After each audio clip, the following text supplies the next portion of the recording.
So only at 5:30 Dr. L'Esperance came and she said, "You want to see the tumor? Are you sure you want to see it?" I said, yes, as long as it is detached from the boy, I want to see it. And there it was like sitting on a tray or what, I don't know. There was this tumor, detached from the boy.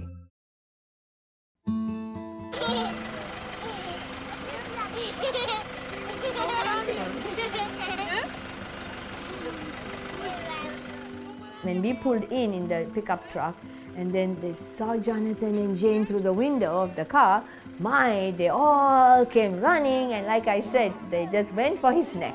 Kato, Kato, Kato, and pulling his neck. He had forgotten all about it, but they were all after him. Then the message went around, Kato is here, Kato is here. All the children came running, more and more people came running. And the father then heard the news, and they were calling him on the phone, and then he came running and went right to Kato. Jonathan really loves his dad. When I saw that moment of him hugging his child and Jonathan up to that saying to all the other people, but when his father picked him up and held him, he was there so like only a child would feel in his father's arms. So content, so happy. And the father came to me and said, "Thank you for what you have done for my son."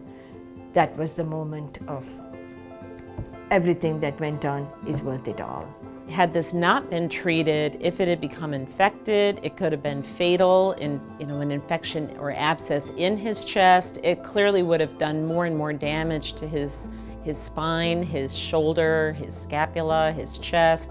Already had been remodeling the bones, but probably in this country, it just never would have grown to that. We wouldn't even know what the potential is because it would have been treated a lot sooner. Even the villagers were saying he would not be able to go to school because in school they say he has a disease. Then other children, the parents would tell them, "Don't go and play with him because you'll get the same thing." So now University of Michigan, the American people, Ann Arbor, Michigan, has given this boy a future, that he might forget the whole thing, but only we will remember that there is one child there whom we gave a future, the gift of life, really.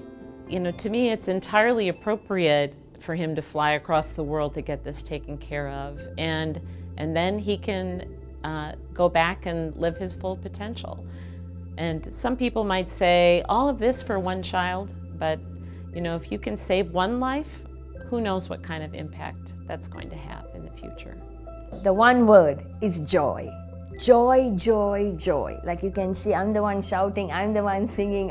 Joy, joy complete. Joy. Thank you, Jesus. Thank you, all my friends in Ann Arbor. Thank you, University of Michigan doctors. If that is not a miracle, what is?